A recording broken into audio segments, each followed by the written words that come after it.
Now I just want to warn all freshwater customers to start being aware of GH.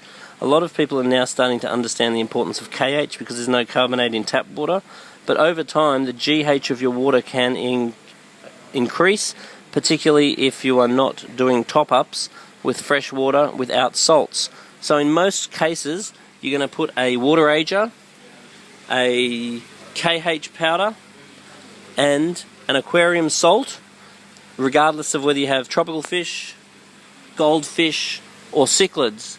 And over time these levels can actually raise if you're not testing them, because they will accumulate if you're doing water changes and not allowing for top-ups, because the water will evaporate and the salts will just concentrate in the aquarium. And I'm regularly testing people's water now and actually finding that when I get a hydrometer, which is for testing salt water aquariums, I'm getting a reading which is almost halfway to salt water in their freshwater aquariums.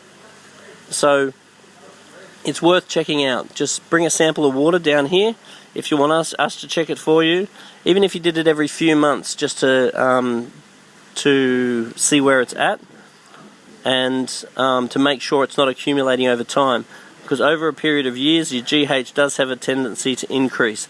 Unlike the KH does have a tendency to decrease, because the carbonates are going to be used much more readily and they don't accumulate. So therefore adding KH on a regular basis, if you're not doing water changes, is important. Adding GH, if you're not doing water changes, you want to make sure you do not do that. So anyway, to get your head around this, bring a sample of water in and be aware of KH and GH.